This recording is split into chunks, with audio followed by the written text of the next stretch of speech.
le vieux et sa vieille grimace. La grimace qui lui est tombée dans les pieds et qui pue la charogne. Qui la pue tant que la vague même se détourne. C'est là, Néoptolème, qu'il vit le vieux, ou qu'il plutôt survit, rongeant sa haine comme le crabe l'œil du noyé. C'est là, Néoptolème, sur cette terre mi-vide et sèche, Lemnos la déserte, qui est une île à peine, qui est comme une épave de pierre, comme recrachée par la mer. Là, fils d'Achille, qu'un jour j'ai ordre des chefs, laissez le vieux.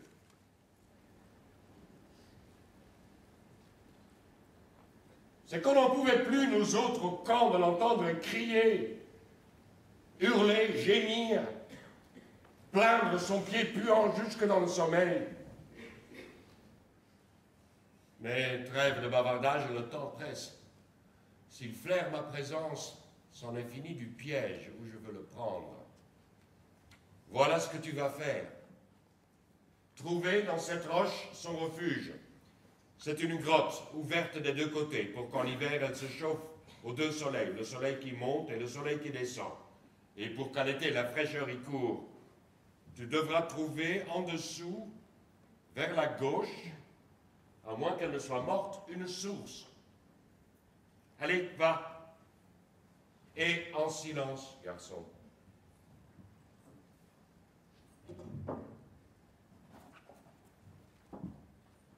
Et si tu trouves, fais-moi signe. Le reste, je te le dirai après. Va.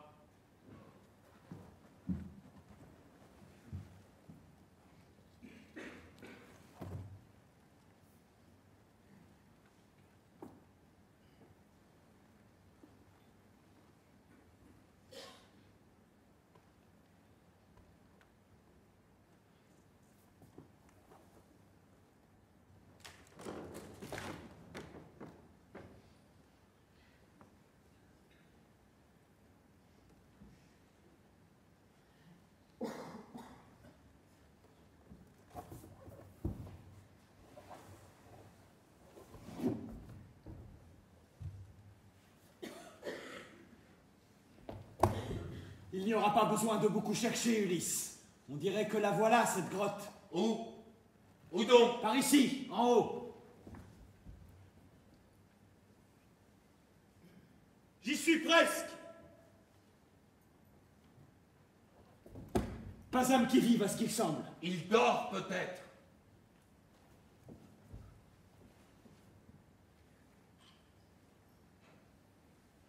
Non! Non, personne. La grotte est vide. Mais y a-t-il des signes qu'elle soit habitée?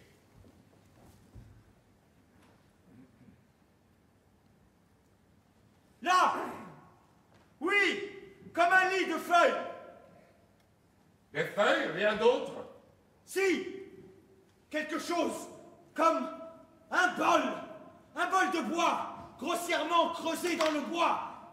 Et de quoi faire du feu? De la pierre, du bois et un amas de feuilles? C'est là son royaume, hein? Et... Ah! Ah! Non mais là... Ulysse! C'est infect! Il y a d'atroces linges qui pendent, trempés de pu! Ah! C'est à vomir! Bon, c'est bien là donc qu'il se cache. Il ne doit pas être loin. On ne va jamais loin avec un pied pourri jusqu'à l'os. Il doit être par là, à chercher sa pitance, ou des herbes peut-être pour calmer la douleur. Il ne faut surtout pas qu'il me voie. Envoie un homme à toi pour faire le guet. Le vieux hait tous les Grecs absolument, mais aucun plus que moi.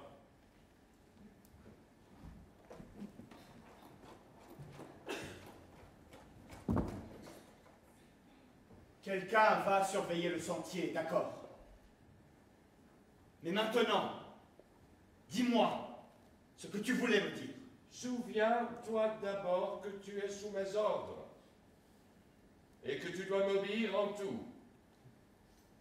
Même si ma demande te répugne, je veux dire même te dégoûte.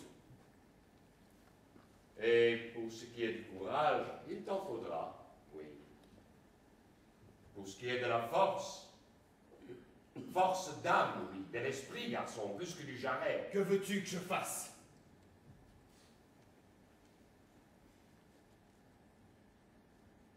Mentir. Tu dois mentir. Il s'agit d'attraper l'animal avec un filet de mensonge. L'attraper, lui, Philoctète, et son arc. Ce qu'il nous faut, c'est son arc. L'infaillible, l'arc infaillible, la chose prodigieuse qui tue plus sûrement que la nuit avale le jour. Voilà. Tu vas voir Philoctète. Dis-lui qui tu es, Néoptolème, fils d'Achille, là-dessus ne mens pas. Ensuite, écoute, fais-lui cette fable, exactement, dis-lui que les Achéens sont venus te chercher chez toi, qu'ils t'ont prié, supplié de te joindre à eux, de les accompagner vers Troie, l'imprenable, parce que toi seul et ta jeunesse pouvaient vaincre là où les plus braves perdaient courage. Dis-lui alors quelle fut ta fureur quand, parvenu à Troie, ils te refusèrent le droit de porter les armes de ton père, que c'est à moi, Ulysse, qu'elle revint. Dis bien à ce moment quelle fut ta fureur, comment tu les quittas aussitôt, le cœur brûlé par l'injure, la bouche exténuée d'avoir maudit et remaudit 100 fois jusqu'à la nausée les Grecs et leur vengeance. Ne lésine pas sur l'insulte. Tu gagneras à proportion la confiance du vieux, c'est ce qu'il faut. La confiance, c'est l'arc. Et l'insulte, le prix de la victoire. Toi seul peux cela. Je ne peux rien, moi. Entre Philoctète et moi, trop de haine. Vieilles histoires et rancunes et colère, trop pour qu'ils puissent même supporter de me voir. Je sais, mon garçon, tu vas protester. Bien sûr, ce n'est pas dans ta manière de machiner ainsi des ruses de bonne femme. Toi, c'est vaillance et bravoure et corps à corps. Tant pis, il n'y a pas d'autre moyen.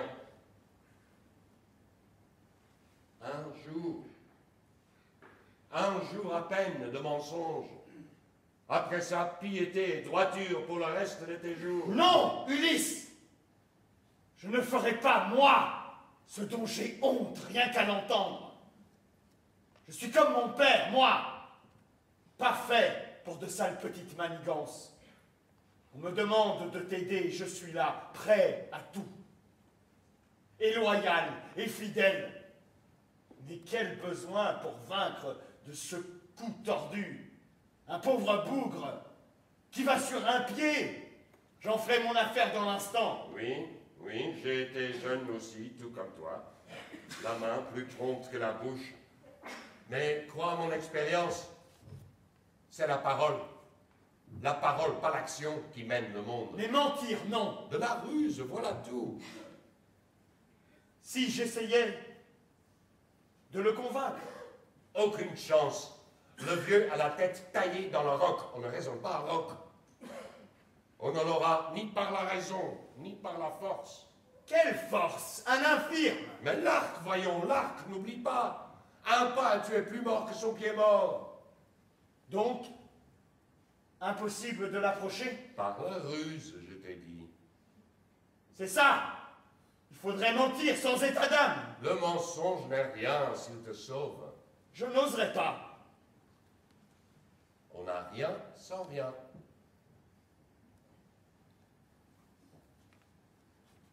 Pourquoi décidément vouloir Philoctète à Troie? L'arc. L'arc, fils d'Achille. Sache une fois pour toutes qu'il faut prendre le vieux pour prendre l'arc, et qu'il faut avoir l'arc pour avoir Troie. Je ne comprends plus. On m'a dit et redit, quand on est venu me chercher, que c'était moi seul, Néoptolème, moi, pas un autre par qui Troie tomberait. Et on a dit vrai. Par toi, fils d'Achille. Mais pas toi sans l'arc. Ni par l'arc sans toi. Ni l'arc sans moi. Ni moi sans l'arc.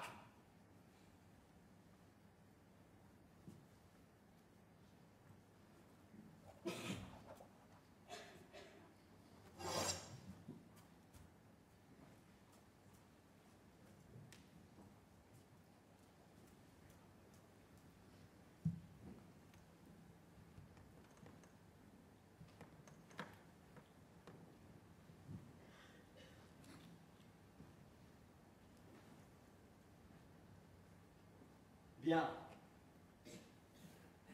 Si c'est là le moyen, je prendrai Troie. Je ferai donc, Ulysse, ce que tu veux. Eh bien, oui, garçon, voilà le courage. Ton courage aujourd'hui, c'est d'être habile.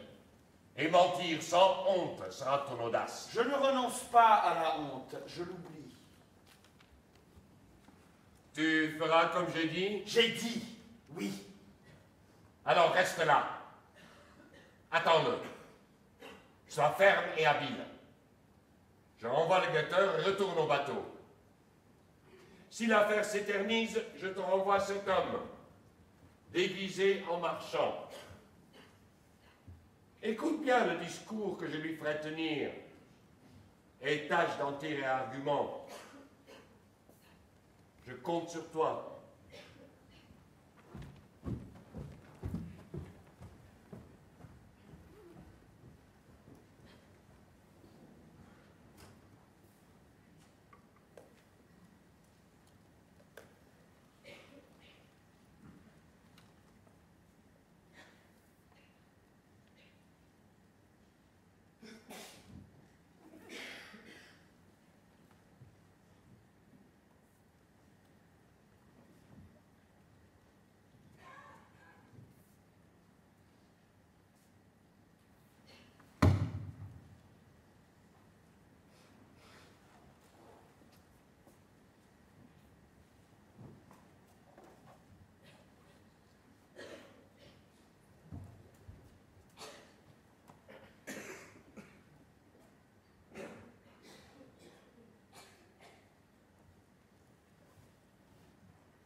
Maître, dis-nous ce que nous devons faire.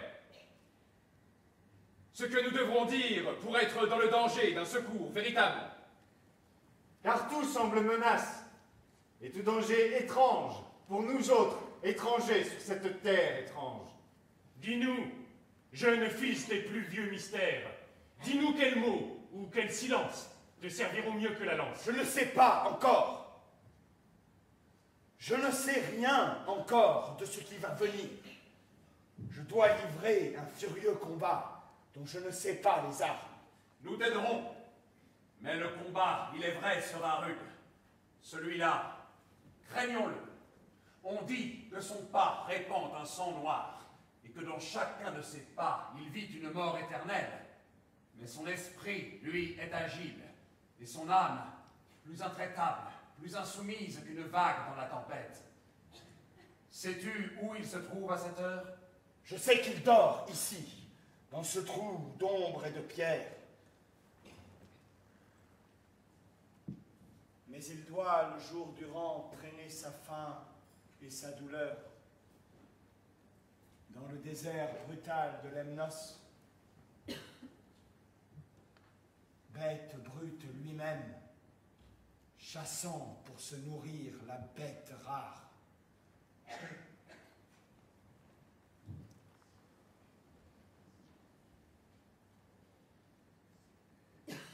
Quel crève-cœur! Ça fait pitié vraiment de l'imaginer, celui-là, seul.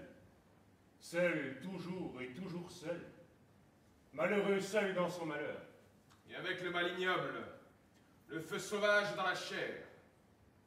Et avec ça, il faut qu'il marche, et qu'il chasse, et qu'il mange, et qu'il dorme. On peut jurer que son pied hurle jusque dans son sommeil. Ah, pitié! Ce qu'un homme endure, donc. Ce qu'il faut être seul dans le vide écœurant quand on est de la race des hommes. Et qui répond à celui-là qui recrie sa douleur dans l'odeur répandue de sa mort? Personne. Mais personne. L'écho du vent, vide. C'est comme ça, volonté des dieux. Nul n'y pourrait rien, car c'est ruse des dieux, cette gangrène du pied et de l'âme, qui retient Philoctète et son arc invincible, loin de Troie, l'invaincu, tant qu'il n'est pas l'heure que Troie tombe. Écoute, Quoi? j'entends du bruit. Un pas d'homme. Le pas d'un homme qui souffre de son pas.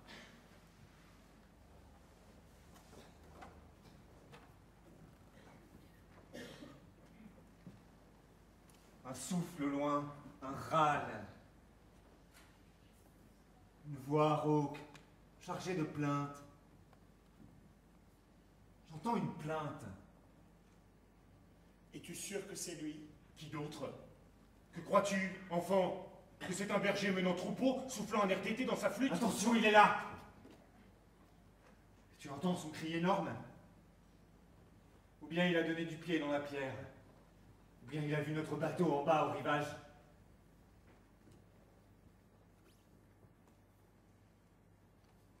Ô étranger!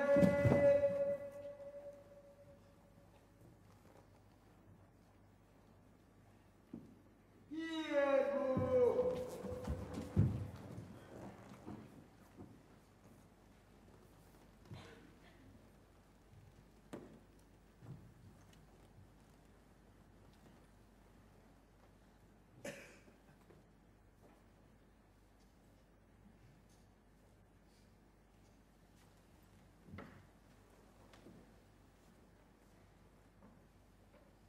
Mais que faites-vous là? Fou! 1000 fois! Ou très égaré! Pour imaginer aborder cette île plus morte qu'une charogne de 30 jours.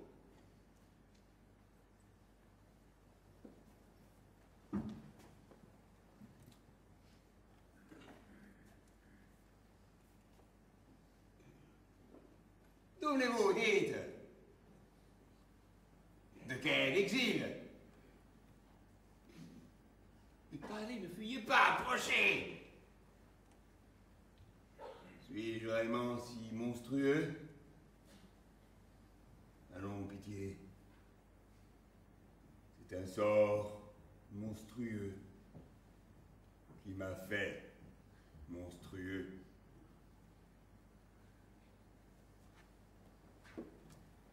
Je suis seul, faible, sans rien. Et j'ai faim. Et qui que vous soyez, parlez-moi. Que j'entende enfin une langue humaine. Nous sommes des Grecs, vieil homme. Eux et moi. Oh. Parle, enfant des Grecs. Parle-moi encore que j'entende ta voix. Je renoue dans ta voix avec la plus oubliée de mes joies. Dis-moi, quel vent mauvais, quel dieu amer, quelle nuit dans ta vie ou quelle honte t'a jeté dans cette île perdue. Qui es-tu? Néoptolème, fils d'Achille, né à Skyros. Toi, fils d'Achille. Le fils d'Achille ici?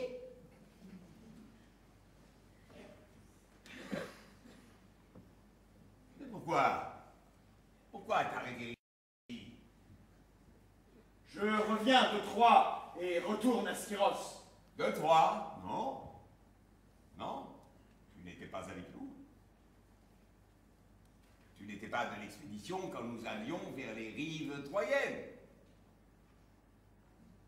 Mais toi, tu en étais donc.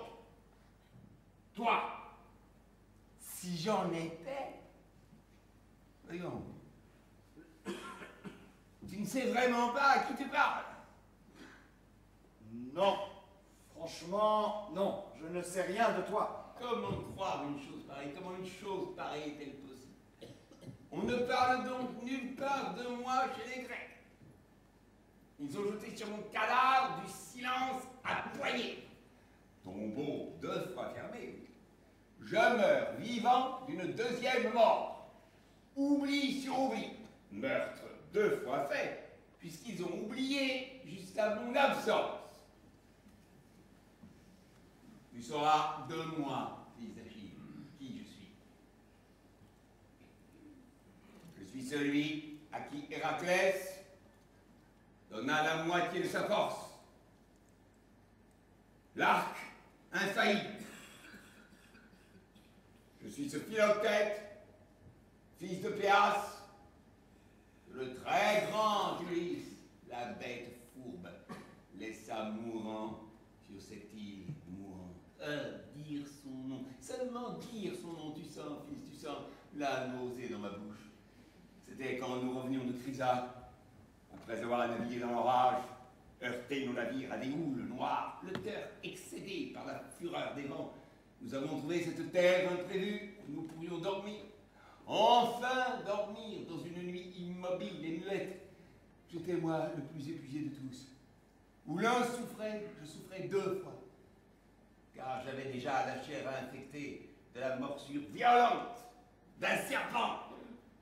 Frappé pourquoi? De sa haine inhumaine. Ce fut ainsi que, tremblant, brûlant de fièvre, je m'endormis à l'abri d'un rocher. Et quand dans l'aube froide j'ouvris les yeux, je vis. Entends-tu, fils d'Achille? Je vis au loin nos bateaux courir sur les vagues, les voiles au loin danser dans la vague, comme si elles riaient entre elles de leur ruse abjecte. Bateaux et marins, tous partis.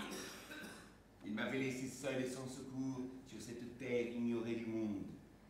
Terre plus vide qu'une nuit sans étoiles. Pierre pour dormir, ronces pour se nourrir. Ils m'ont laissé seul, fils, avec le mal qui ne finit jamais. À chaque heure, renaît, phénix des douleurs, douleurs inguérissables.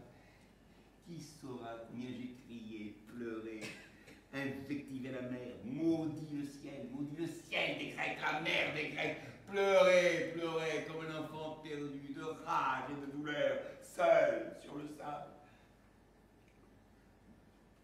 Voilà 10 ans que je meurs ici, nourrissant la blessure qui me dévore, asservi à la soif, mordu par la faim, chassant des bêtes plus maigres que le vent, et faisant du feu avec des pierres sèches. 10 éternités de colère sans prise, à franchir les eaux lentes du Styx, à remâcher jour après jour ma haine des Satrines et la perfidie d'Ulysse, que tombent sur lui les foudres de l'Olympe. Je te crois sans peine, Philoctète. Je sais parfaitement, moi aussi, ce qu'il en est des veuleries d'Ulysse et ce dont sont capables les intrigues. Tu as donc des raisons de leur en vouloir? Plus que tu ne l'imagines. Ami, je ne rêve que du jour où je pourrai de ma main venger ma fureur. Bonne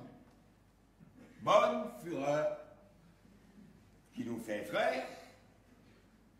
Mais dis-moi à ton tour, de quelle bassesse ils se sont rendus coupables envers toi.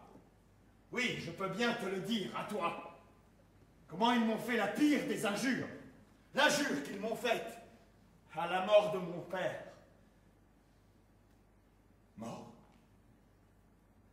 Achille? Mort. Oui. Tué par un dieu, m'a-t-on dit.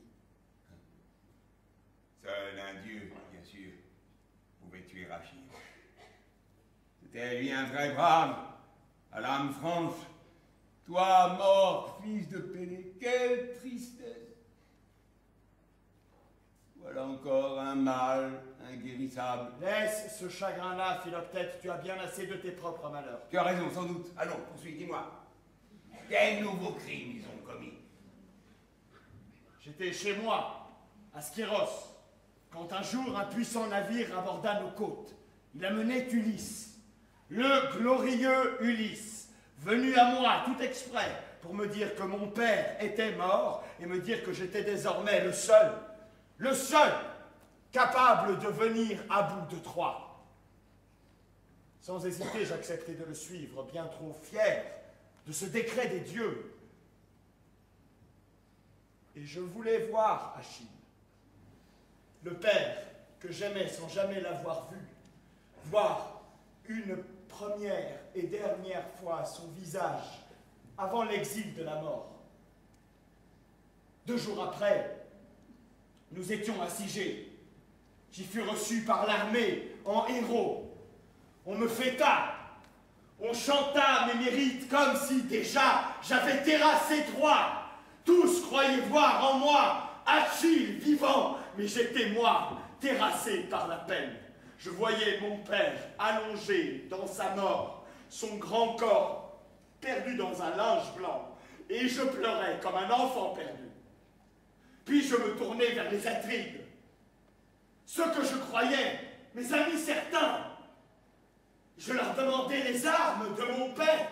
Tu peux tout prendre, me dirent-ils, tout, sauf les armes, car elles sont dans les mains d'un autre. Elles sont, pour toujours, entre les mains d'Ulysse.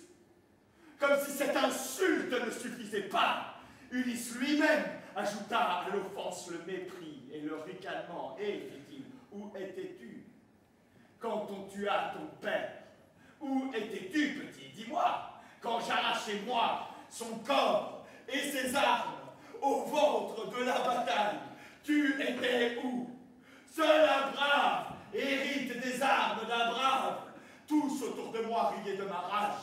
J'injuriais Ulysse et appelais sur lui la haine de tous les dieux assemblés. Je pleurais et maudissais.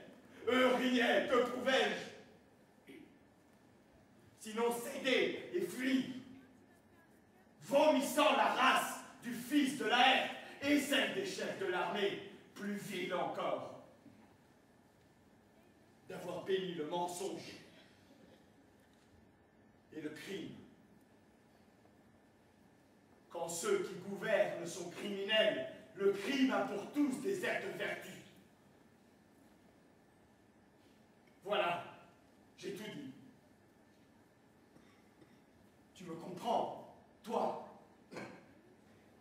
Entends-tu? Terre, terre nourricière, mère des jours et des nuits, mère des dieux surpuissants et de la faiblesse humaine. Mère du fleuve immense et de la prairie tous au flanc de la montagne immense. Entends-tu la plainte de cet enfant qui fut ma plainte aussi, là-bas, quand un enfant, là-bas, l'injure fut faite. Là-bas, mère première, je t'invoquais, quand sans honte les Atrides volèrent au fils les armes de son père. Son honneur donc et sa force. Entendras-tu sa plainte juste, mère plus juste, plus intraitable que les lions tueurs de taureaux? Moi, étranger, j'entends votre plainte. Et toi, fils, ta colère, je l'entends. C'est exactement la mienne, sa jumelle, c'est ça, Ulysse et les Atrides, Ulysse, hein? C'est son discours venimeux qui vous pourrit l'âme mieux qu'un serpent. Pour Ulysse, d'accord, mais Ajax, dis. Comment Ajax a laissé faire cela? Ajax, Non, jamais Ajax n'aurait pu. Mais Philoctète, Ajax est mort aussi. Ajax après Achille. Tous les justes, donc. Je crois que j'aurai le cœur plus désert bientôt que la pierre dépeuplée de Lemnos. Mais cet autre encore, cet autre brave, Nestor, le sage des sages, mon ami. Est-ce que lui au moins vit encore? Si c'est vivre, arpenter sa douleur, il vit à peine. Orphelin de son fils, Antiloque est mort. Et Patrocle aussi. Le méchant vit quand les meilleurs s'en vont. Tous mes amis, on ne doit pas revenir de l'absence, voilà la vérité. C'est que la mort n'attend pas pour trahir. Elle tue d'abord ceux qui nous manqueront. Oui, oui, je suis sûr qu'ils sont bien vivants. Le fils de Tidée, le fils de Sisyphe, hein? Diomède et Ulysse, ces deux canailles. En effet, rayonnant de santé. Bien sûr, tiens, comme je pense aussi cet autre. Tu sais, si laid, si tellement laid qu'il ferait fuir l'aube s'il se levait avant elle, et dont la langue pue des bouts qu'elle remue. Je ne sais pas, je ne vois pas. Tu ne vois pas vraiment? Un bossu, si laid, si bossu, boitant de larmes comme du pied. Un certain Thersites, hein, n'est-ce pas? Thersites, oui, oui, Thersites. J'ai entendu parler d'un certain Thersites. Bon, alors, vivant lui aussi? Vivant, oui, vivant, à ce que j'ai entendu dire. C'est écœurant. Menteurs, voleurs, bandits, cela feront toujours de vieux os. On dirait donc que les dieux les protègent. Et nous autres, il faut qu'on les loue, les dieux. Qu'on les loue, qu'on les chante et les vénère. Quand ils précipitent les justes dans la dèce et font un frifou bien asile douillet.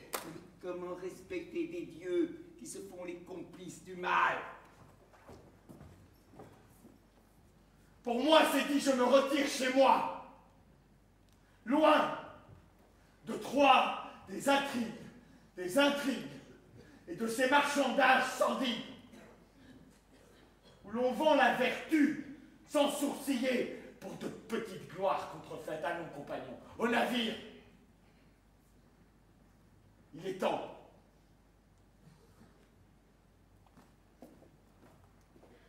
Salut à toi, Philoctète. Garde-toi, qu'il y ait un Dieu au moins pour la bonté, et qu'il te guérisse enfin de ton mal. Tu parles déjà, mon fils, attends. Un vent se lève. Attends, je te supplie, attends un peu. Au nom de ce que tu as de plus cher, au nom de ton père, le généreux, je t'en supplie, ne me laisse pas seul ici, seul, avec mon corps malade, et mon âme, qui saigne plus que le corps.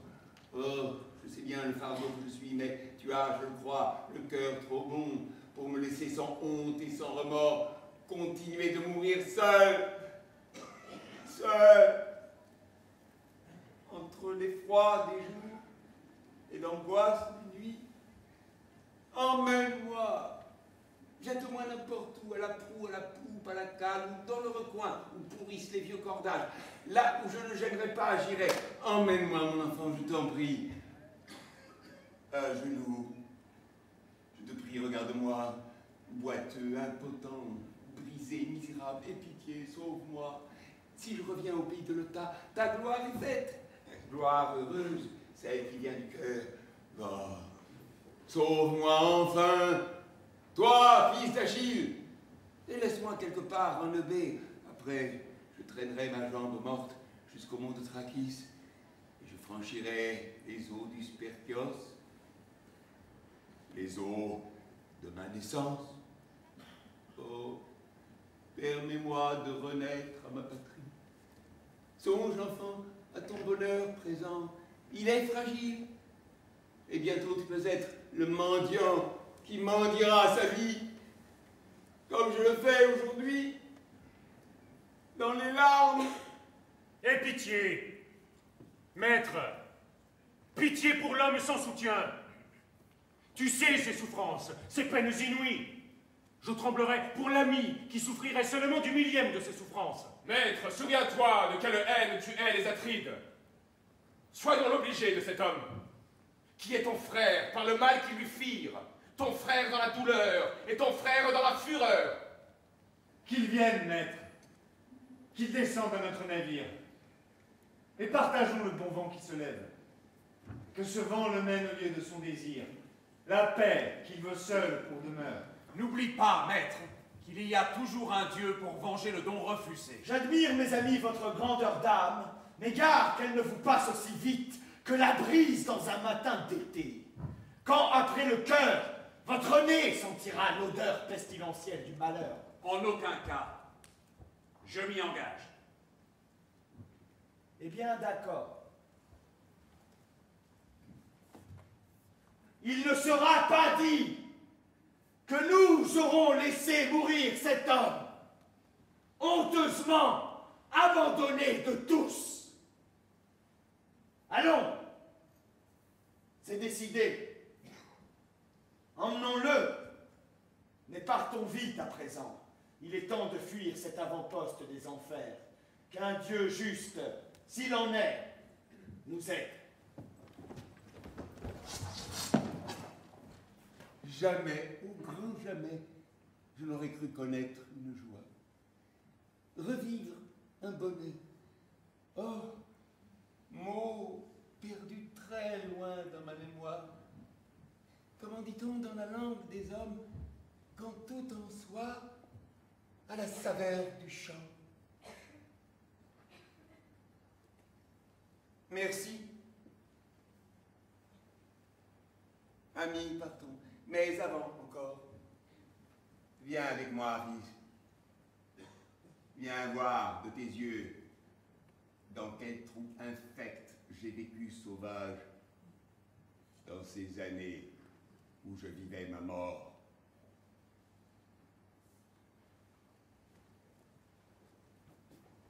Chut. J'entends quelqu'un.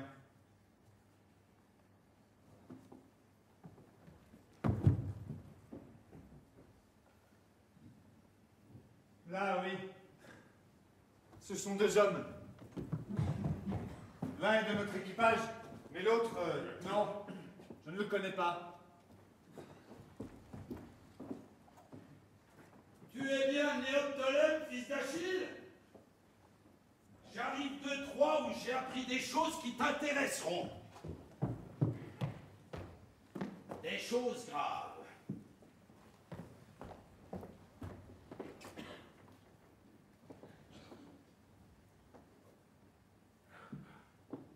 J'ai accosté tout à l'heure à cette île. Je voulais reposer un peu mon monde. Je rentre à Péparétos. Tu connais? C'est là qu'on fait les plus belles vignes. Bon. Je tombe sur tes marins en bas et quand j'apprends que tu es leur maître, je me dis ça alors. Quel sacré hasard. Je ne peux pas repartir sans lui dire. J'en tirerai bien un petit profit. Sache que tu ne sais rien de ce qu'ils, les Argiens, ont décidé à ton sujet. De ce que, même déjà, à cette heure, ils ont commencé d'entreprendre. Déjà. Eh bien, parle, étranger. Parle donc. Ma foi, tu ne le regretteras pas, je ne passe pas pour un ingrat. On a envoyé un navire à tes trousses. Il y a Phénix et les fils de Thésée. Pour me ramener de force ou me convaincre? Ça, je ne sais pas. Je sais seulement ce qu'on raconte. Et pourquoi n'est-ce pas Ulysse lui-même qu'on lance à ma poursuite? Il a peur. Mais c'est qu'il est parti de son côté pour chercher à ce qu'on dit un autre. Il partait avec le fils de Tidée, juste quand moi-même je levais l'ancre. Quel autre? Qu'est-ce? Cet autre qu'Ulysse en personne est parti chercher? On dit que c'est... Une minute.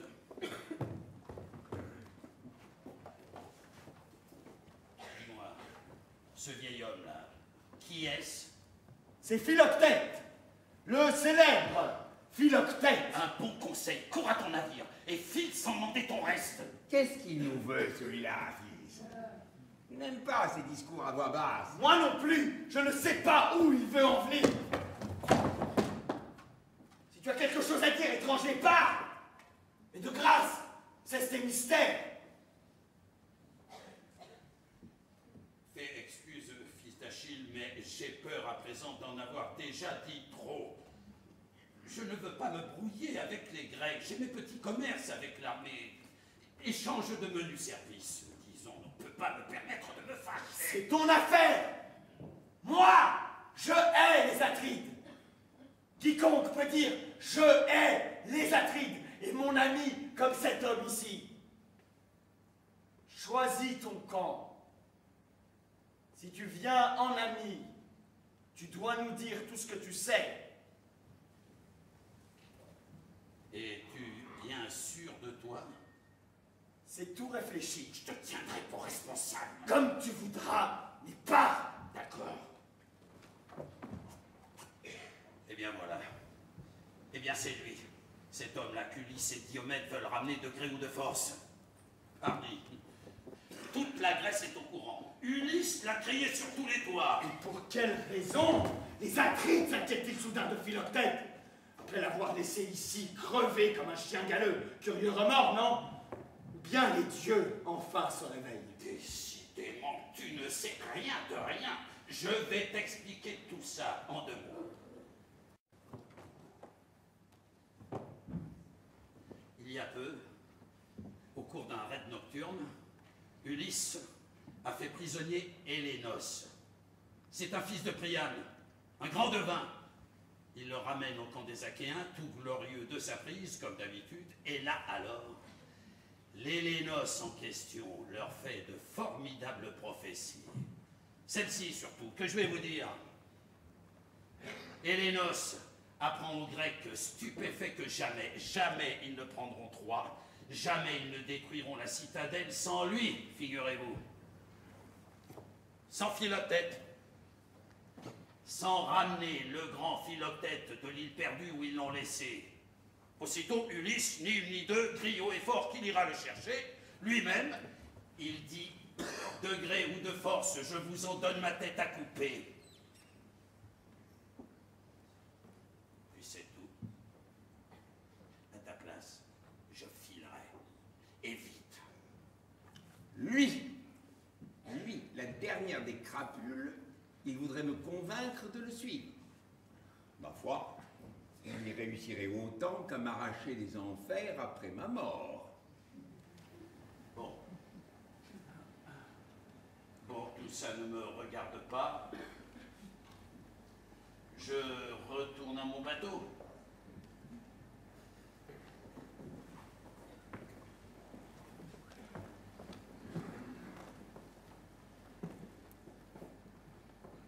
Adieu.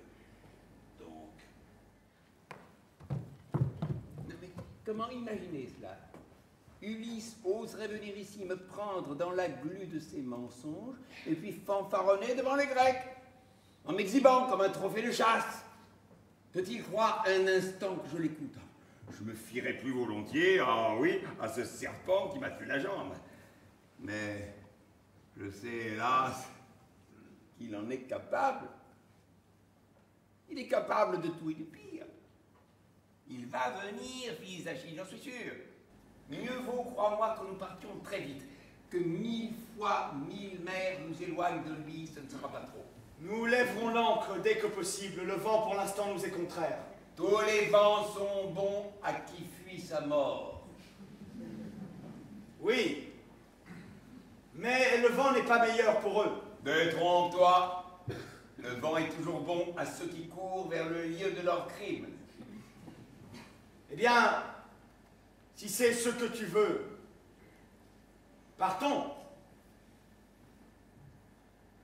Va chercher ce que tu dois emporter. Oui.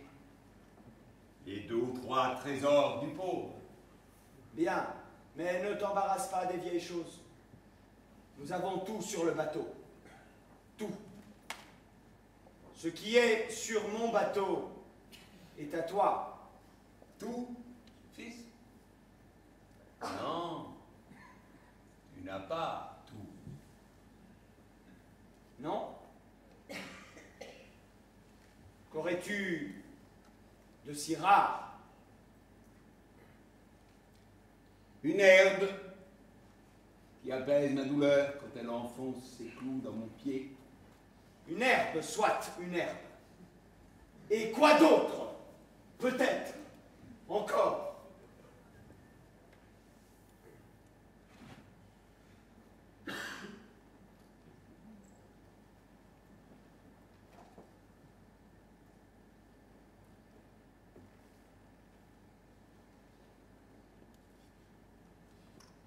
Et quelques flèches que j'ai pu oublier.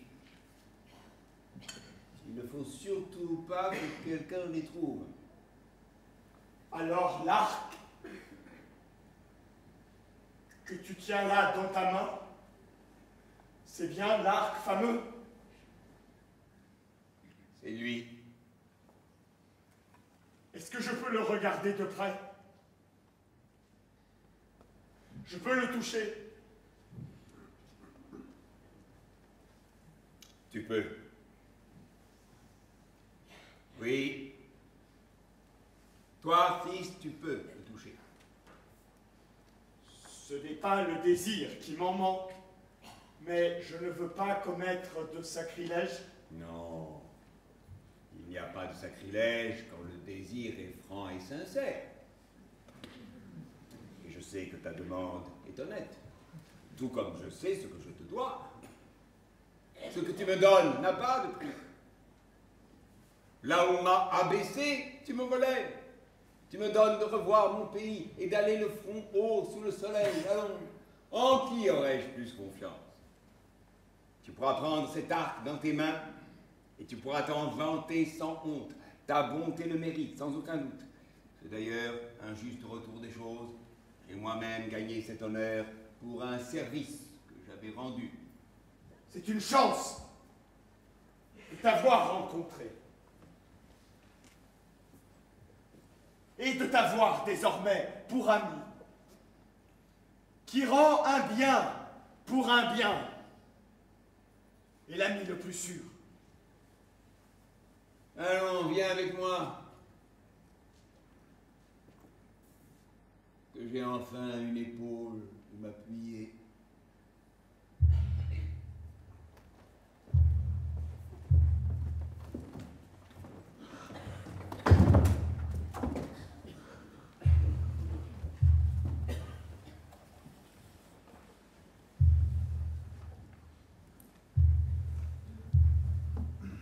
Quelle serait longue et terrible la litanie des supplices qu'encourt la race humaine Sous le cours éternel du soleil, Souvenez-vous, amis, du destin d'Ixion, Qui, pour avoir levé les yeux sur la femme de Zeus, le magnifique, fut attaché à une roue tournante. Ô rotation éternelle de la souffrance humaine, il tourne le malheureux, écarte-les. Et à jamais tournera. il y aurait donc pire pourtant. Il y aurait pire, Ixion, que ton malheur. Et c'est le malheur de cet homme-ci. Lui qui ne commit aucun Il crime, n'offensa personne. lui juste parmi les justes, Et qui voit chaque jour la mort manger ses chairs. Chaque jour, sa mort renaître. comment? Comment peut-il seul, face à la clameur sauvage des vagues qui se brisent et rebrisent sur la pierre brûlée de Lemnos, Comment peut-il endurer sa torture? Marcher sans pouvoir marcher. n'être le voisin que de son ombre, N'avoir pour témoin du cri et de la plainte Que l'oreille sourde du vent. oh, la plus effroyable des solitudes, quand, de son pied, mangé par la vermine, le pied qu'il traîne comme le remords d'une faute jamais faite, coule un sang épais, Enflammé. personne pour la compassion, Pour au moins lui tenir la main. il est là, homme qui chavire sur sa douleur, Enfant abandonné dans sa nuit. 10 ans seul à seul avec sa vie errante, à se nourrir de l'herbe sèche et de l'oiseau de hasard que lui donne sa flèche, 10 années sans la fraîcheur d'un fruit, sans le vin qui endort la peine, le pain qui affermit le corps, Et pour la soif, rien. que la liqueur grise d'une eau stagnante, Ah, qu'il quitte enfin. qu'il quitte le long malheur, Que le fils au cœur brave d'une lignée de braves l'emmène sur les mers qui touchent aux rives Maliaques. qu'il s'abreuve d'une joie rajeunie aux eaux blanches du Sperchios sous les montagnes de l'Euta, où Héraclès lève son bouclier de bronze dans la lumière des dieux.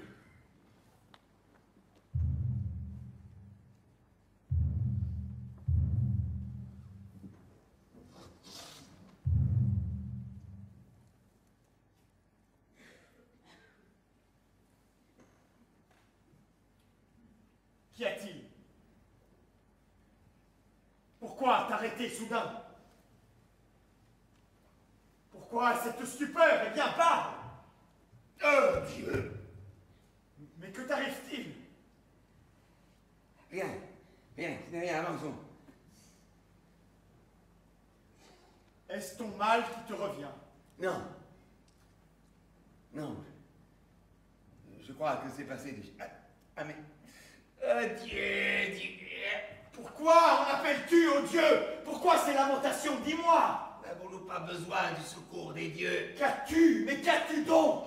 Parle enfin! Je vois bien que tu souffres!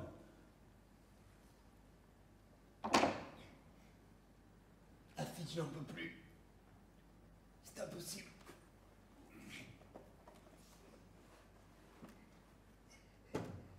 Je ne peux cacher mon mal plus longtemps. La douleur me transperce là comme 1000 hameçons qui tirent les chairs. Malheur, je n'en peux plus. La douleur me dévore. Fils, pitié. Ah non. Trop. C'est trop. Fils, trouvez une épée. Un couteau, n'importe quoi. Frappe. Tranche. Tue-moi plutôt, je t'en prie. Mais qu'est-ce que c'est? Quelle est la douleur qui peut t'arracher de tels cris? Tu le sais bien. Non, je te jure. Je le sais. Non, je n'y comprends rien, je le jure. Comment tu ne comprends pas? Ton mal est si terrible, on dirait.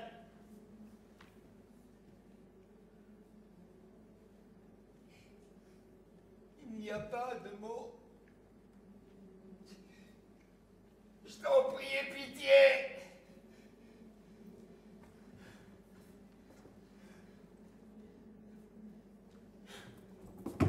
Que dois-je faire? Reste, moi, n'aie pas peur. La chose m'a trop longtemps oublié. Elle revient affamée.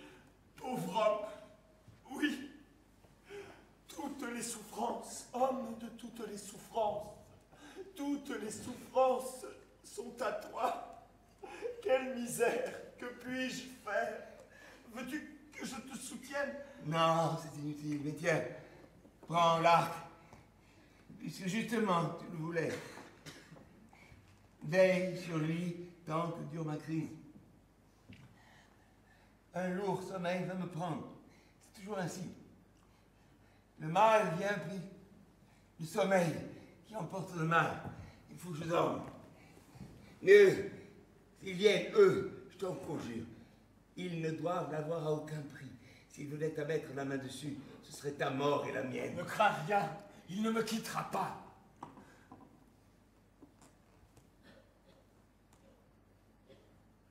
Donne-le-moi.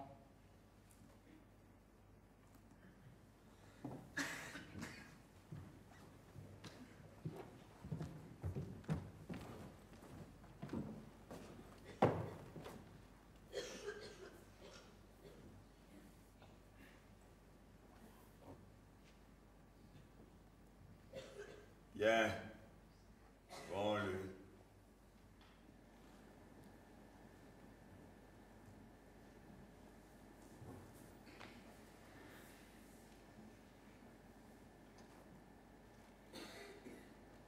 Cependant, méfie-toi, les dieux sont jaloux. Ils pourraient te donner plus de mal que de bien, comme il fit à moi et à celui de qui je l'ai reçu. J'invoquerai la clémence des dieux, tandis que tu dormiras sur ta douleur. J'en appellerai à la douceur d'un Dieu qui l'ouvre pour nous un chemin heureux sur le versant heureux des vagues. J'ai peur que ta prière ne soit vaine. Je sens à nouveau ma plaie qui suinte son sang infect. Ça va devenir atroce. La chose me vient là, elle en prend. C'est insupportable, pitié, oh pitié. Non, oh non.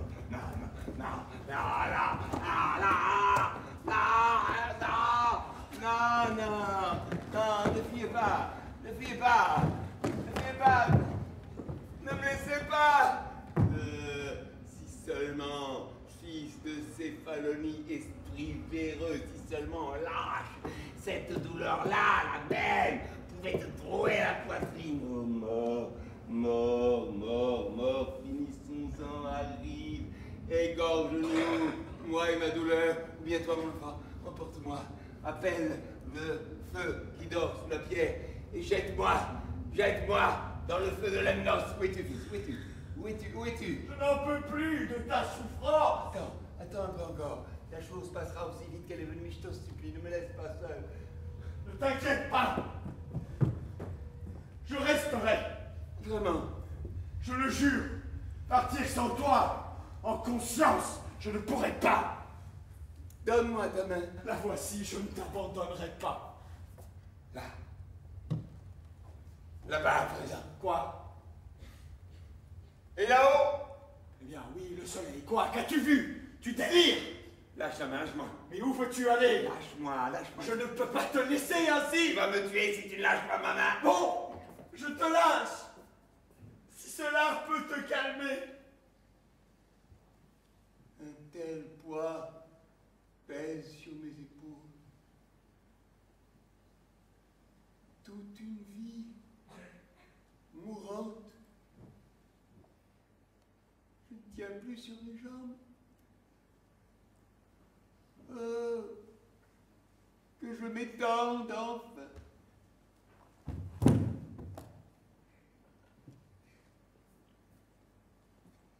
Voyez, mes amis, on dirait qu'ils sont morts. Sa tête tombe. La sueur l'inonde.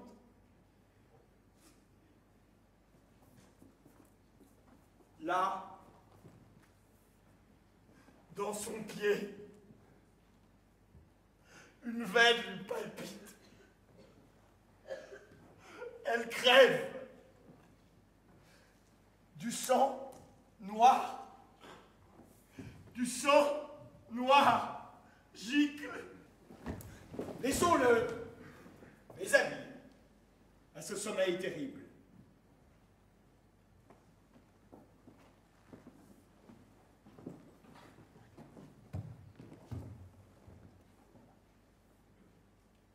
Sommeil, sommeil qui dénoue les douleurs et lave l'âme de ses suives.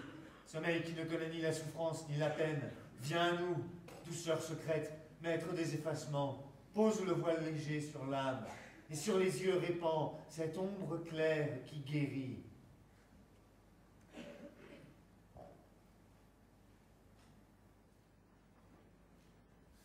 Toi, mon enfant, vois s'il faut où demeurer ou partir. Et de l'un ou de l'autre, pèse ce qu'il en adviendra. Mais tu sais déjà ce qu'il faut faire. Alors faisons-le sans tarder. La circonstance est favorable. C'est elle qui décide. Ce que je vois, moi, c'est que partir avec l'arc, sans l'archer, c'est l'échec assuré. À lui seul est due la couronne du vainqueur, un dieu l'a dit. C'est l'homme qu'il faut ramener. Si j'ai menti pour rien, quelle honte! Quelle sorte de gloire j'en aurais! C'est compter sur la bienveillance des dieux. Quoi qu'il en soit, mon enfant, de grâce, par le plus bas. Le sommeil d'un malade est chose légère. Plus fragile que l'étoffe légère. Un moindre bruit le froisse. Ce que tu veux faire, fais. Agis comme tu veux, soit, mais sans qu'il le sache. Surtout qu'il n'en sache rien. Et si tu ne changes pas d'avis, tu peux t'attendre, crois-moi, à des malheurs sans fin.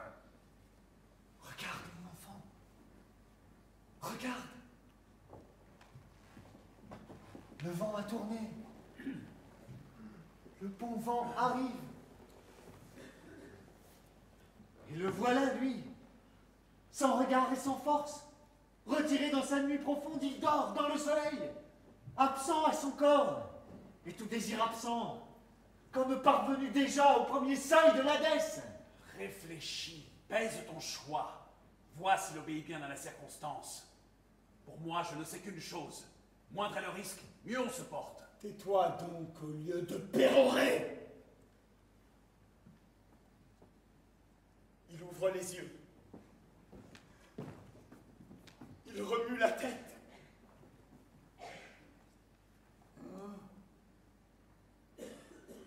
renaître dans la lumière. Et vous, étranger, je n'en crois pas mes yeux. Vous êtes là? Vous êtes là encore? Jamais, mon fils, jamais je n'aurais cru que tu resterais auprès de moi, fidèle, à veiller sur mon agonie, fidèle. Pas un, tu entends, pas un de nos fiers Atrides n'aurait eu ce courage, mais toi, brave enfant, tu as su supporter et les cris et la puanteur de mort. Tu m'aideras à me relever, fils. Je crois que le mal est bien parti. Dès que la fatigue m'aura quitté, allons vite au bateau et levons l'ancre. Je suis heureux, mon ami, de te voir ainsi bien vivant, contre tout espoir.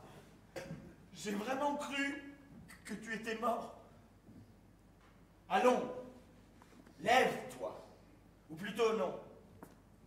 Attends. Il vaut mieux que mes hommes te portent. Non, aide-moi à me mettre debout. Ils auront déjà bien du mérite à me supporter sur le bateau, moi et cette odeur récurrente. Comme tu voudras. Voyons si tu tiens sur tes jambes. Sois tranquille, j'ai l'habitude.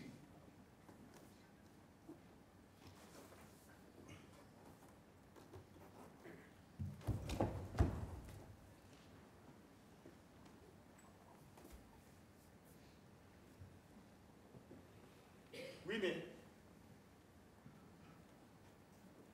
moi, maintenant, que dois-je faire? Qu'y a-t-il? De quoi veux-tu parler? C'est difficile. Comment dire? Quoi? Allons, fils, ce ne doit pas être bien grave, marche. Mais si, tu ne peux pas comprendre. C'est mon pied, n'est-ce pas? C'est ça. Tu répugnes à me prendre avec toi sur ton bateau avec ce mal infect. Ce qui me répugne, c'est moi. D'avoir agi salement et contre mon gré. Tu aides justement un homme juste. Où est l'indignité? Tous se répéteront bientôt ma perfidie, et cette idée m'accable. Pour tes actes, je répondrai de leur loyauté. Quant à tes paroles... Oh Zeus, mais que faire? Il me faudrait donc me mentir à moi-même? Ajouter le mensonge au mensonge pour cacher le mensonge? C'est stupide! Et c'est lâche! Je ne sais ce qui t'agite, fils d'Achille, mais tout ça ressemble fort à une nouvelle trahison. Tu veux donc m'abandonner, toi aussi? Non, là n'est pas la question. Je t'emmène! Et je crains qu'au bout du compte, tu détestes ce voyage. Que veux-tu dire? Je ne comprends pas. Je ne peux te le cacher davantage. C'est à Troie que nous irons pour rejoindre les Achéens et la flotte des Atrides. Quoi? Laisse-moi t'expliquer. Expliquez quoi? Que veux-tu faire de moi? Je veux d'abord te délivrer de ton mal. Et qu'ensuite, nous allions ensemble détruire Troie. C'est là ton intention? C'est une nécessité absolue. Cela ne dépend ni de toi ni de moi. Il est inutile de te mettre en colère. C'est la pire des trahisons. Tu t'es moqué de moi, étranger. Rends-moi cet arc, à l'instant. Impossible! Ce n'est pas moi qui décide, mais l'intérêt supérieur des Grecs. Je dois m'y soumettre. Chien! Fils du cloaque! Maudites soient les lettres qui tombent de ta bouche. Tu mentais, et je croyais. On confie sa vie à ses mains blanches, mais mieux vaut donner sa main à la flamme. Ton cœur, oh oui, plus pourri que mon pied. Comment peux-tu me regarder sans honte? Donne-moi là, rends-le-moi. Me l'ôter, c'est me tuer froidement. C'est ça, tais-toi. Tais-toi, baisse les yeux. Le remords a mis ses dents dans ta gorge. Tu as beau faire, il ne te lâchera pas. Je crierai à tous ce dont tu fus capable. S'il n'est pas d'oreille humaine pour m'entendre, je m'appellerai aux pierres et aux vents, aux ravins, aux arbres, aux falaises. J'irai jusqu'au promontoire désert et que le bruit de ta honte résonne à la crête de la plus lointaine vague. On saura, oui, quel grand héros tu fais. Tu promets l'or à qui m'en dit sa vie, et au premier pas, un poignard dans le dos. Je te donne et ma main et ma foi, tu me voles mon ultime espoir.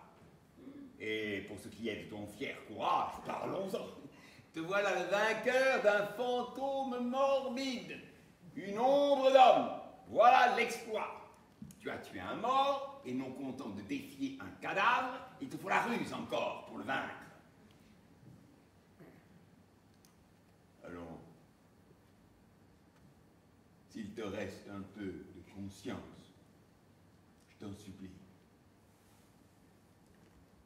Rends-le. Rends-moi cet arc. Non, décidément, tu t'obstines à la honte. Alors c'est fait, tu me condamnes au pire. Je serai gibier pour les bêtes fauves, je paierai de mon sang leur sang versé et sécherai au soleil comme une carne. À moins que tu ne changes encore d'avis, sinon que la plus noire des morts t'emporte. Maître, que faisons-nous?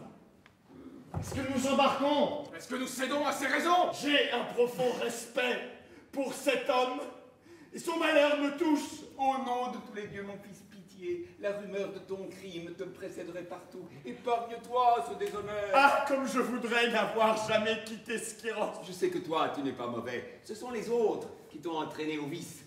Laisse-leur le vice, ils sont faits pour lui. Rends-moi mon arc et va-t'en. Je ne sais plus. Dites-moi, vous autres. Minute, garçon.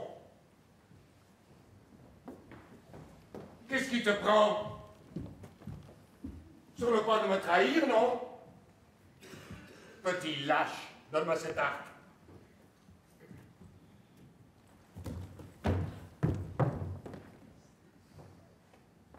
Cet homme-là n'est pas Ulysse? Si. Ulysse lui-même, comme tu vois. Alors c'est toi. C'est toi depuis le début. C'est toi qui as tout manigancé. Oui, moi. Moi seul. Encore une fois, mon fils, rends-moi mon arc, je t'en supplie. Il ne le rendra pas, même s'il en avait envie.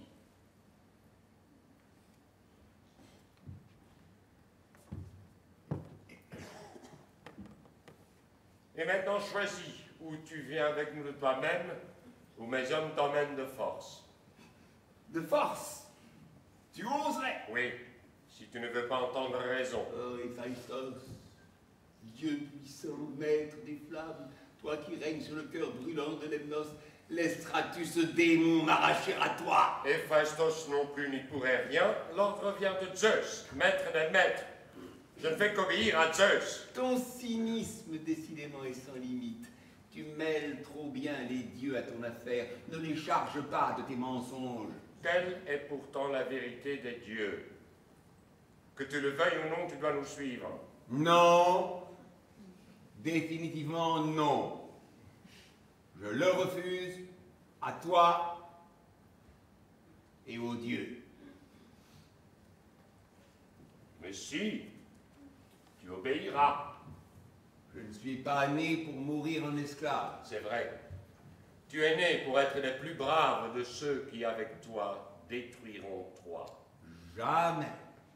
Je préfère finir ici, dans ma douleur inexpiable. C'est-à-dire? Me jeter du haut de ce rocher et laisser la vague avaler mon corps démembré. Vous autres, saisissez-le. Il est assez sot pour le faire. Tu oses m'attacher.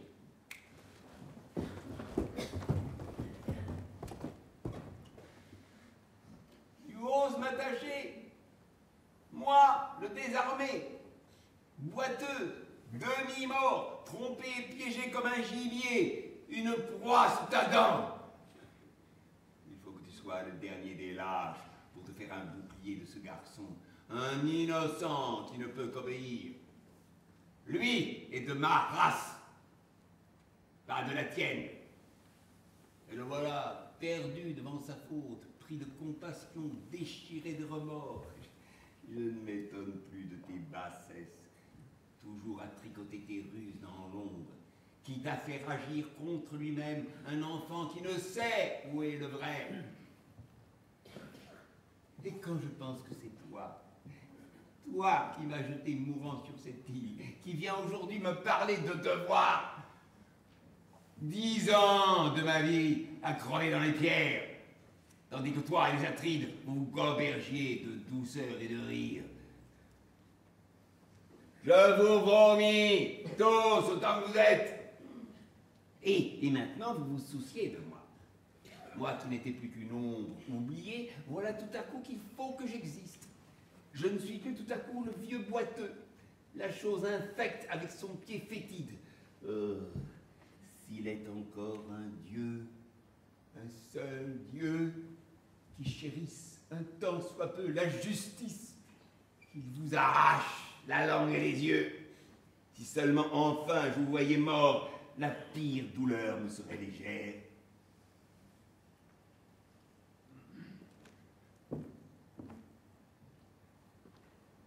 Ulysse, qu'en dis-tu? Moi, je trouve que cet homme a un sacré caractère pour parler ainsi dans son désastre. J'aurais beaucoup de choses à lui répondre, mais ce n'est vraiment pas le moment. Je ne dirai qu'une seule chose. Je suis l'homme qu'il faut quand il faut. Et je sais être juste et bon quand c'est l'heure. Je ne suis pas ici pour faire le brave dans je ne sais quel combat douteux. Je n'ai nulle envie de triompher de lui. Lâchez-le. Il reste ici s'il veut.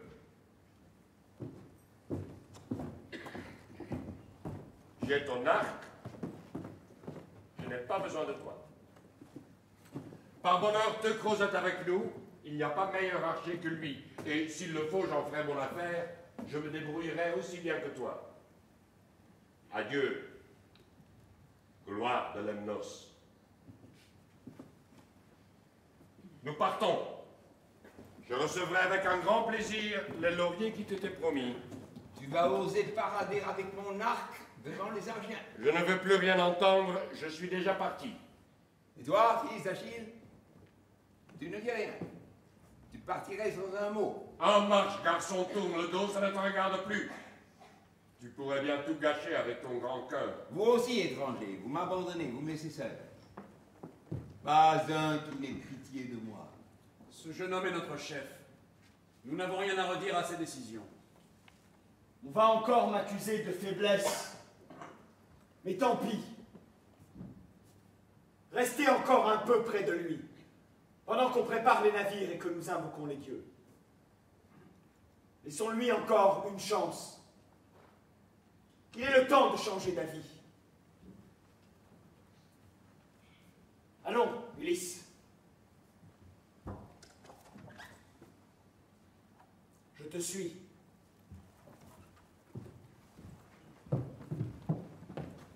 Mais dès qu'on vous appellera, vous autres, ne tardez pas.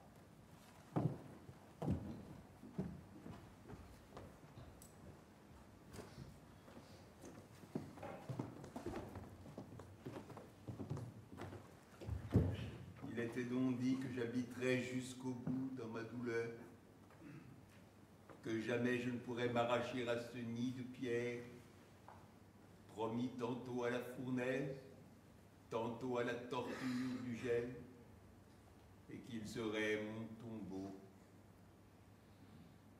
Que faire de ma vie à présent? Reclus dans ce trou d'ombre, Oh, logis d'un chagrin sans issue, dont les murs même suintent de mes larmes. Je mourrai de faim, ou bien je serai votre proie, oiseau de mort, dont l'aile coupe le ciel. Venez, prenez mon corps défait, je ne résisterai pas. C'est toi, malheureux. C'est toi qui as choisi ce triste sort. Ne cherche pas d'autres coupables. Tu aurais pu être raisonnable et t'en tirer un meilleur compte. Tu as préféré le pire. Malheureux. Malheureux, oui. Épuisé de malheur. Je mourrai donc immobile dans ce lieu sans âme. Comment simplement me nourrir quand je n'ai plus les flèches sûres qui dérobaient au ciel ces oiseaux? Comment ai-je pu me laisser séduire par les paroles torses de celui dont je sais depuis toujours qu'il joue sa vie sur le mensonge? Ulysse, Ulysse, puisse la lèpre qui me ronge te ronger le cœur. Tout ce qui arrive, arrive par la volonté des dieux. Nos ruses n'en sont que l'instrument. Tu as tort de nous les reprocher. Adresse à d'autres tes malédictions. Moi, j'ai de l'amitié pour toi. Je voudrais tant que tu l'entendes. Ton amitié. Hélas. Mais qu'en ferais-je? Je le vois, lui, assis sur le sable, fier, brandissant mon arc face à la clarté des vagues. Il rit. Tout rit de moi. J'entends les vagues même rire dans leur clameur blanche. Oh, mon arc, mon ami, mon seul ami fidèle, toi qu'on a arraché de moi, tu plieras donc sous les mains d'un autre, pour le plaisir d'un mauvais, qui invente en un jour plus de bassesse qu'on en pourrait concevoir dans une vie entière. Tu as certainement le droit d'exprimer tes griefs et de dénoncer ce qui à tes yeux est injuste, mais tu as tort d'y ajouter la haine et l'insulte. Cet homme n'a fait qu'obéir aux ordres. Il fait ce qu'il faut, dans l'intérêt de tous. Mais moi, sans arc, je donne ma chair à déchirer au bec du rapace, à la griffe du fauve, et je vois déjà dans ma nuit l'œil étincelant du fauve qui attend. Ah, venez, monstre rôdeur, venez donc vous repaître de mon corps vivant, puisque je n'ai plus désormais pour nourrir ma faim que la transparence de l'air. Mais pourquoi aussi tourner le dos à celui qui vient à toi avec les meilleures intentions? Il ne dépend que de toi d'échapper à ses souffrances. Tu entretiens toi-même le feu où tu te brûles. Tais-toi, je t'en supplie. Tout ce que tu peux dire ravive la douleur. Pourquoi me tourmenter encore? Moi, te tourmenter? Puisque tu veux me mener à ce que j'exècre, que j'aille à Troie. C'est ce que tu as de mieux à faire. Va-t'en, vite. Je ne veux pas te contrarier davantage. Allons-y, mes amis. Rejoignons notre navire. Non, ne t'en va pas. Restez-vous tous. Restez un peu encore un peu près de moi. Calme-toi. Pourquoi rester si tu n'as pas l'intention de changer d'avis? Comment voir clair dans un orage de douleur? Alors écoute-moi, viens avec nous. C'est ce qu'il faut, crois-moi. Jamais. Non, jamais. Même si je dois me consumer 1000 ans sous les foudres de l'Olympe, je n'irai pas, qu'ils meurent tous, Troyens, Grecs, assiégeants, assiégés, ruine sur ruine. Quant à vous, étrangers, accordez-moi une faveur. Laquelle? Donnez-moi une arme, une épée, une hache, qu'importe. Que veux-tu en faire? Me trancher la gorge. Je veux la mort tout de suite. Pourquoi mourir? Je veux rejoindre mon père dans la nuit des enfers. Puisqu'il n'est plus d'espoir que je revoie jamais mon pays, ma ville, ni les bords heureux du fleuve où je suis né. Je n'ai plus de patrie chez les hommes.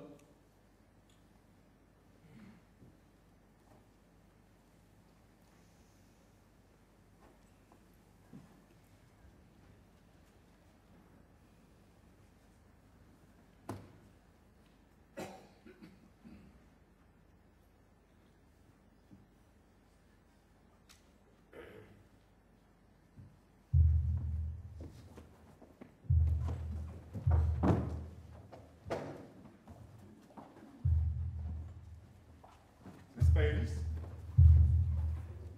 Oui, Oui, voilà Ulysse et Néoptolème qui reviennent vers nous. Veux-tu me dire enfin pourquoi tu reviens ici en toute hâte? Je viens réparer ma faute. Mais quelle faute donc? Celle de t'avoir obéi. Tu n'as fait que ton devoir. J'ai menti. Et j'ai trahi. Quelle trahison! Quel mauvais coup prépares-tu? Rien de mauvais. Mais je veux que Philoctète... Quoi? Que t'es-tu mis en tête? Que Philoctète, qui m'a donné son arc... Tu n'oserais pas le lui rendre. Si. Je n'avais pas le droit de le prendre. Je ne l'ai obtenu que par une bassesse dont j'ai honte. Tu te moques de moi? Oui. Si c'est se moquer que de dire la vérité. Qu'est-ce que tu dis? Non mais qu'est-ce que tu racontes? Faut-il te répéter 3 fois les mêmes choses? Les entendre une seule fois, c'est déjà une fois de trop. J'ai dit ce que j'avais à dire, c'est tout.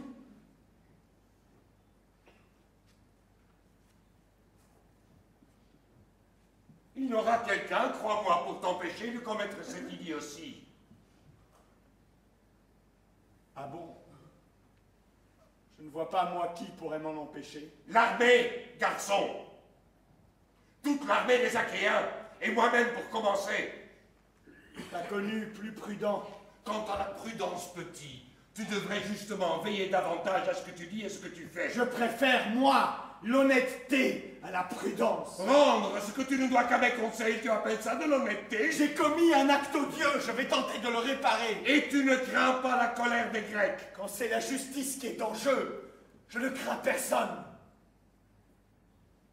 Ni un homme, ni une armée. Et même si tu as employé la force, je ne céderai pas.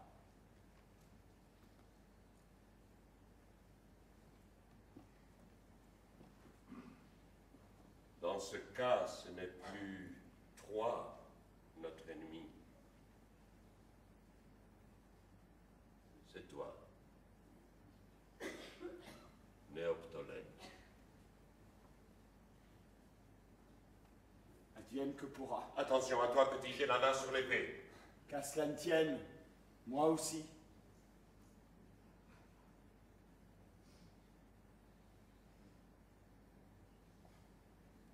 Tout compte fait, non. Je vais faire mon rapport à l'armée. À elle de te punir comme tu le mérites. Sainte Prudence, un conseil. Reste dans ces dispositions. Tu t'épargneras bien des malheurs.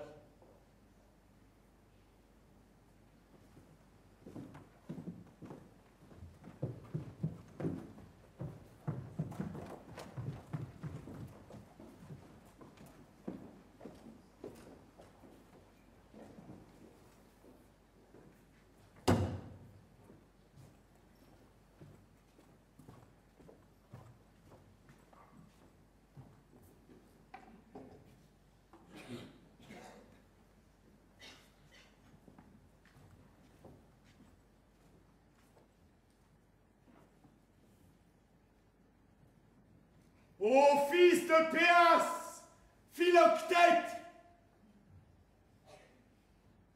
sors de ton rocher. Viens. Viens donc. Pourquoi ces cris? Que me veut-on encore? Qui m'appelle? Oh non.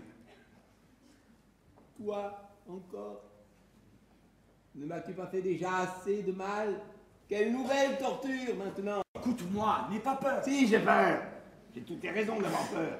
J'ai appris à mes dépenses que valent tes beaux discours. Mais n'a-t-on pas le droit de changer d'avis? Oui, oui, oui. Amitié sincère et cœur sur la main, je connais ça. C'est de cette façon exactement que tu m'as volé mon arc. Maintenant, c'est différent. Je le jure. Je veux que tu me dises une fois pour toutes ce que tu as décidé. Tu restes ou tu pars avec nous. Assez! Tais-toi. Tout ce que tu peux dire est inutile. Tu es sûr de toi? On ne saurait plus. Si au moins tu voulais écouter mes raisons. Mais bon, je vois qu'il n'y a pas moyen. Je me tais. Tu le fais bien. Cela ne servirait à rien. Comment serais-je seulement disposé à t'écouter quand ce sont tes mensonges, tes propres mensonges, qui m'ont condamné à la pire des morts? Et tu viendrais ensuite me donner des leçons. Toi dont le comportement abject doit arracher des sanglots au cadavre d'Achille, ton père. Oui, Achille, ton père, l'homme des plus grandes vertus. Allez, encore une fois, mourez donc tous, toi, Ulysse et les Atrides. Cesse de maudire, ami. Voici ton arc et tes flèches. Je te les rends. Comment? Tu te moques de moi une fois de plus? Non, j'en prends à témoin Zeus lui-même. Si tu pouvais être sincère. Je te le prouve. Approche. Approche. Et prends tes armes. Elles sont à toi.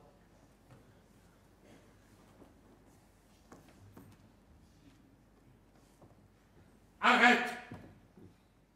Au nom des Atrides, au nom de l'armée des Grecs, devant les dieux qui nous regardent, je t'interdis, fils d'Achille, de rendre ses armes. Celui-là, c'est Ulysse, n'est-ce pas? Ulysse, oui, qui va t'amener à toi que tu le veuilles ou non. Et quoi qu'en dise le fameux fils d'Achille,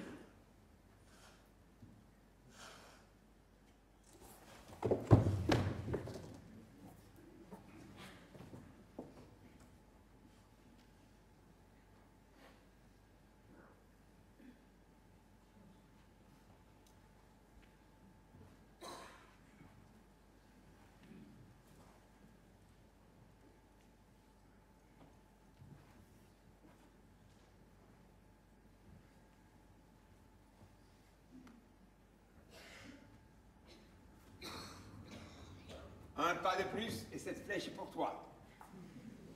Elle ne manquera pas à sa cible, crois-moi. Non! Philoctète, pas ça! Laisse, mon enfant, lâche-moi le bras. Je ne peux pas te laisser faire ça! Ne t'en mêle pas, fils, c'est une affaire entre lui et moi. Laisse-moi me défaire enfin du pire ennemi que je me connaisse. Mais pas ainsi! Ce ne serait pas à notre gloire! Regarde, voilà ce que valent les chefs de l'armée des Achéens. Jamais en reste pour brandir l'étendard du mensonge, mais aussi lâche au combat que hardi en parole. Cela ne fait pas de doute, mais tu as ton arc à présent. J'espère que tu n'as plus de colère contre moi. Tu n'as plus de raison de m'en vouloir, n'est-ce pas? Non, je ne t'en veux plus. Tu n'es pas, toi, le fils douteux d'un Sisyphe. Tu t'es montré digne du sang qui coule dans tes veines. Je reconnais en toi le fils d'Achille, grand parmi les vivants et grand parmi les morts. Je suis heureux que tu me reconnaisses digne d'un père, que tu aimes tant, mais écoute,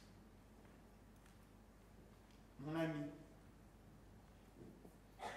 veux-tu bien?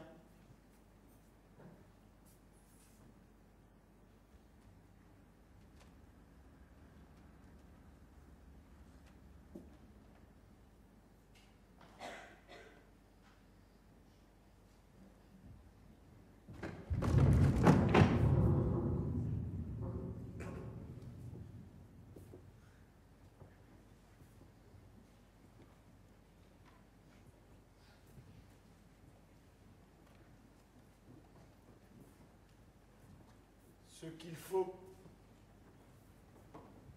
que tu enfin entendes,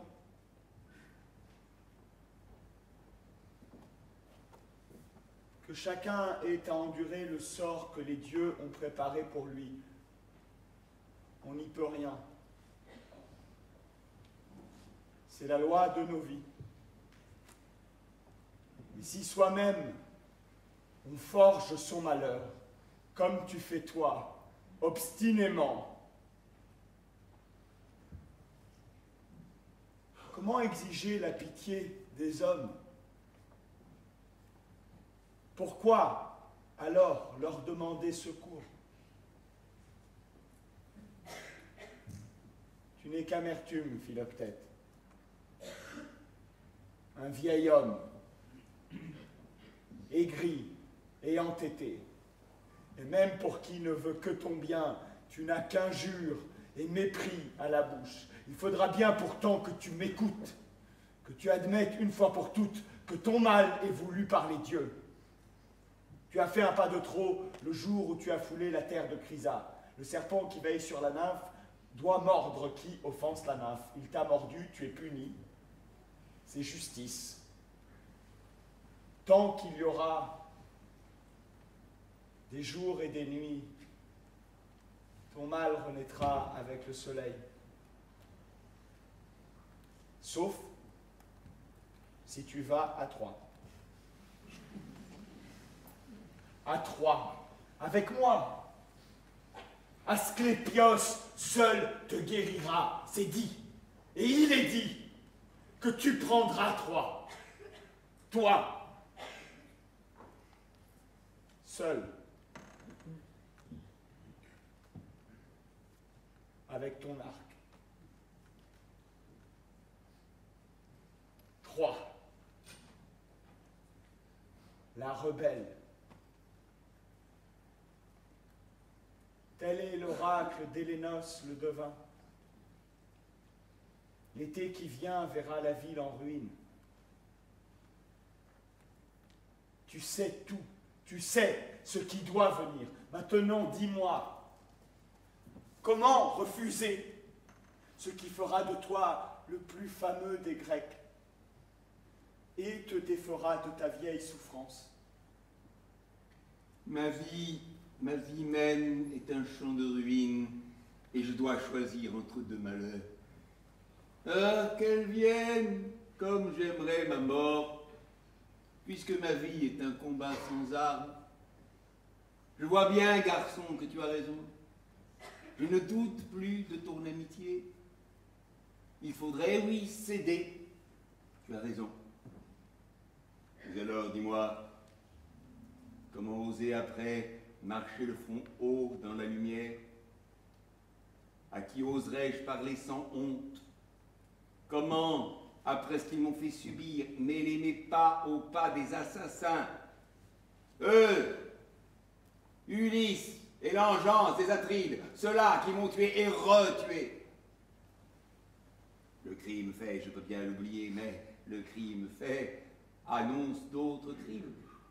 Un malheur est là, nouveau, qui m'attend. Et toi, d'ailleurs, tu voulais fuir, Troie, non?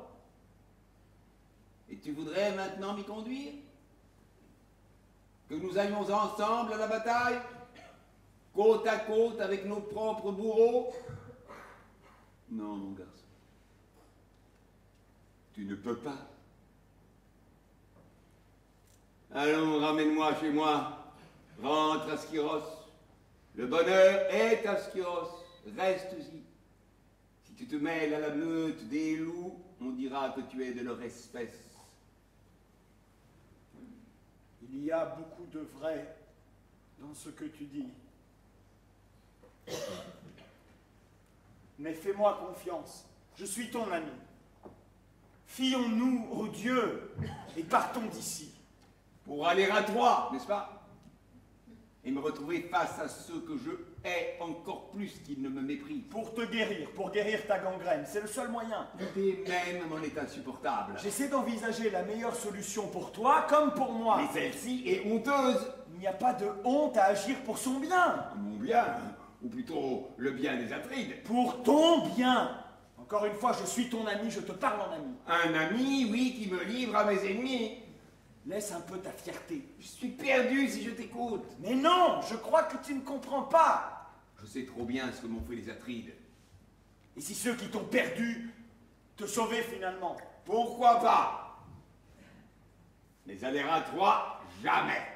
Eh bien, puisque rien décidément ne peut te convaincre, je me tais.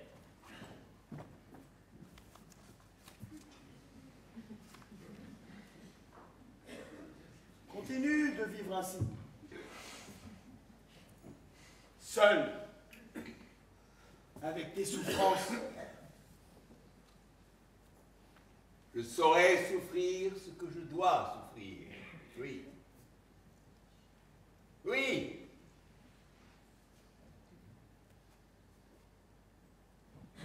Je ne te demande qu'une chose. Fais ce que tu m'as promis. Ramène-moi chez moi et oublions Troie. Je n'en peux plus des larmes et des pleurs. C'est dit.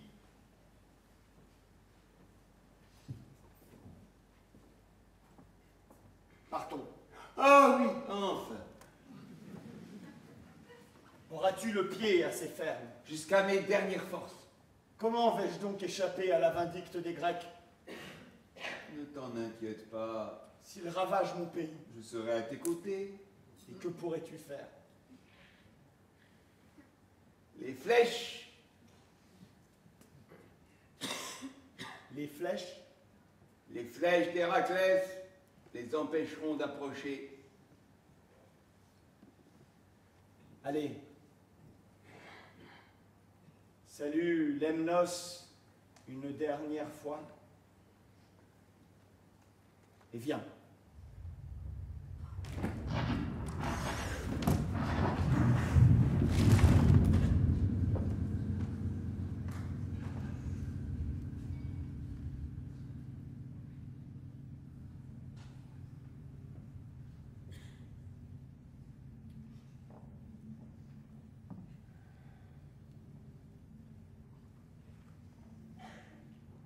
Non, fils de Péas, tu dois m'écouter. D'abord, mais oui, c'est Héraclès qui te parle. C'est bien moi, là, devant toi, Héraclès. C'est ma voix vraiment que tes oreilles entendent. Et cette voix, elle, tu ne peux que l'entendre.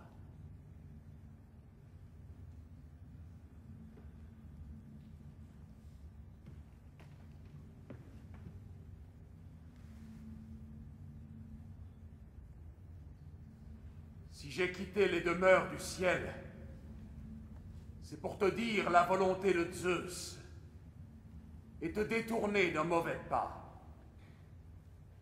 Écoute bien ce que j'ai à te dire.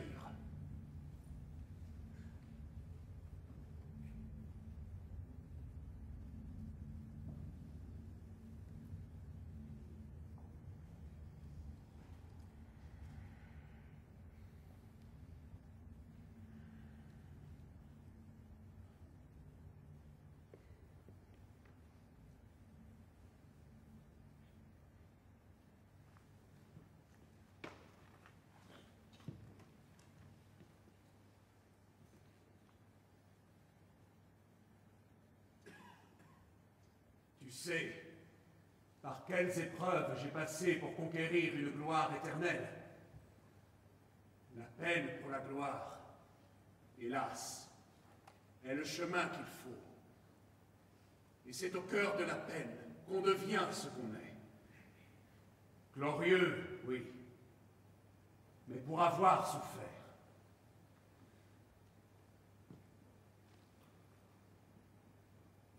Le même sort t'attend. Tu dois souffrir. Encore. Et encore pour gagner ta gloire. Tu partiras pour Troie. Avec cet homme. Tu y seras délivré du mal horrible.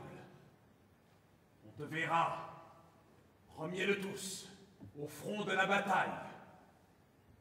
Avec mes flèches, tu tueras Paris. Paris tombé, C'est Troie qui tombera.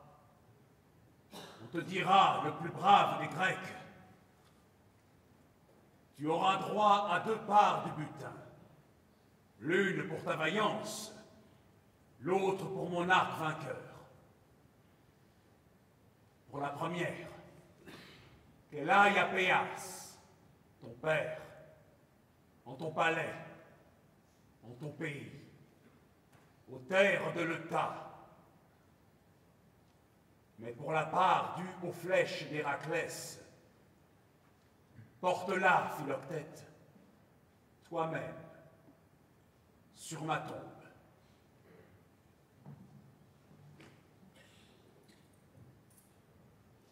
Quant à toi,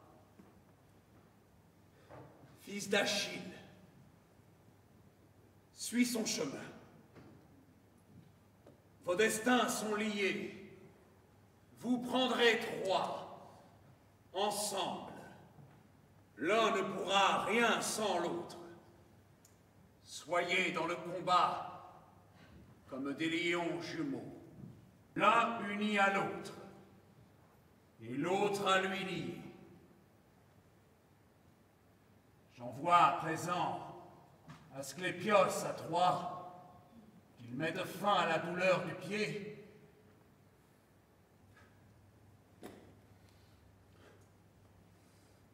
Il est dit que sous mes flèches encore, Troie, une fois encore, tombera. Mais à l'instant de vaincre, n'oubliez pas, n'oubliez jamais la piété que vous devez aux dieux. La victoire n'est rien sans la vertu. J'entends Héraclès dans ta voix, l'hier lointain. Le jeune hier qui me revient. Et c'est un baume, cela, sur ma vieille douleur. Le rebelle en moi, à ta voix, se soumet. À la vertu et à ta loi, Héraclès, oui, je me soumets. Le cœur léger. Je m'y soumets aussi.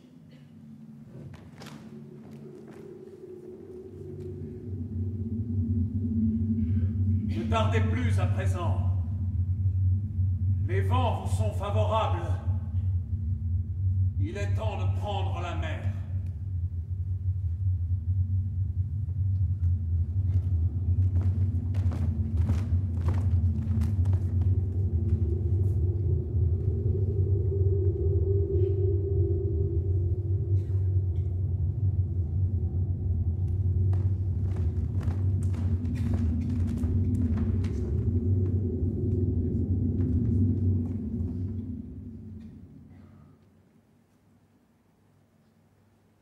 Adieu enfin, terre de Lemnos, rochers qui furent ma demeure, herbes que les vents épuisent, et vous, meute hurlante des vagues, adieu, adieu, enfin adieu. Prison sur la falaise, que la bourrasque mord. Et vous, hauteur pierreuse, où chaque jour heurtait l'écho de ma plainte. Et toi, source, frêle et pleureuse. Adieu.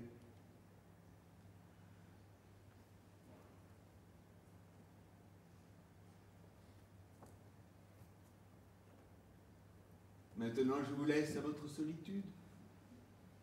Maintenant, je vous quitte. Donne-moi, Lemnos, vieille complice harassée par la vague. Donne-moi de franchir heureusement les mers vers un mystère nouveau Partons tous! Oui, partons! Et que les nymphes des mers profondes veillent sur nous.